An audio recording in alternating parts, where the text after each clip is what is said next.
Nespresso. Intense. Bon, plus sérieusement. Salut à toutes et à tous, c'est Sobix. Aujourd'hui, on se retrouve pour la partie 2 de mon top 5 sur les compléments alimentaires. Cette fois-ci, on parlera des BCAA. Le terme BCAA est un acronyme anglais voulant dire Branched Chain Amino Acid. Et ouais, c'est un bon anglais, hein. Qui en français veut dire acides aminés à chaîne ramifiée. Les BCAA sont composés de 3 acides aminés essentiels qui sont la leucine, l'isoleucine et la valine. Ces 3 acides aminés essentiels représentent 30% des acides aminés totaux présents dans le muscle. Et c'est quoi un acide aminé, Wes? Putain, mais t'es encore là, toi? Un acide aminé, c'est tout simplement... Un acide aminé, c'est tout simplement le résultat de la décomposition de la molécule de protéines par le corps humain ou autre procédé d'extraction qu'on retrouve notamment dans l'industrie des compléments alimentaires. Il faut aussi savoir que la particularité des acides aminés essentiels par rapport aux acides aminés non essentiels est qu'ils ne peuvent pas être fabriqués par le corps humain. C'est-à-dire que l'on ne peut en consommer que par le biais de l'alimentation ainsi que la complémentation alimentaire. Et enfin, nous allons maintenant parler des avantages des BCAA. Premièrement, augmentation de la synthèse de protéines. Premièrement, bis, amélioration de la réparation musculaire, donc plus de croissance du muscle. Réduction de la sécrétion du cortisol, l'hormone du stress, lors d'un effort, donc réduction du catabolisme. 3. Apport d'énergie efficace pendant l'entraînement, très utile pendant les sèches pour éviter de consommer des glucides. Enfin, numéro 4, booste le métabolisme, ce qui aidera donc à brûler du gras. Certaines études disent aussi que les BCAA permettraient de cibler le gras qui se situe autour de la ceinture abdominale.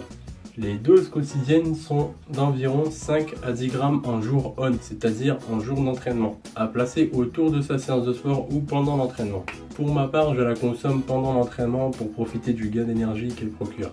Lorsque l'on veut se procurer des BCAA, il faut faire très attention à ne pas les confondre avec d'autres simples complexes d'acides aminés essentiels, qui ne contiennent souvent pas de BCAA, du moins pas les bonnes doses. Afin d'être sûr de pouvoir commander ou acheter un bon produit, prêtez attention à la série de chiffres qui se trouve sur l'emballage. Il démontre le ratio de leucine pour le premier chiffre, d'isoleucine pour le deuxième et de valine pour le troisième que contient le produit.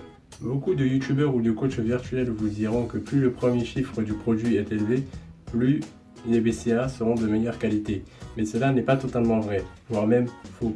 Car des études récentes ont démontré que des BCAA avec un taux de leucine très élevé par rapport à l'isoleucine et la valine n'étaient pas du tout utiles. Voilà pourquoi je vous recommande de rester sur des BCAA 2-1-1 ou 4-1-1 si vous n'êtes pas sûr de ma recommandation. De plus, il s'avérait que les firmes de compléments alimentaires étaient déjà au courant de cette supercherie, mais vous vendez des produits totalement absurdes comme des BCAA 8-1-1 voire même 12-1-1 et ce tout simplement pour faire pleurer vos portefeuilles.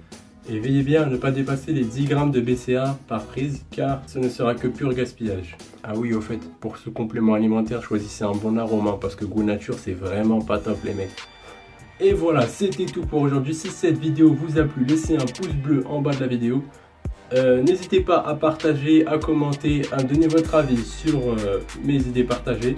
Et n'oubliez pas, comme je reprends les vidéos, ce serait vraiment un grand plaisir pour moi que vous puissiez faire connaître ma chaîne. Puis je vous dis à très bientôt, on se retrouve pour une prochaine vidéo.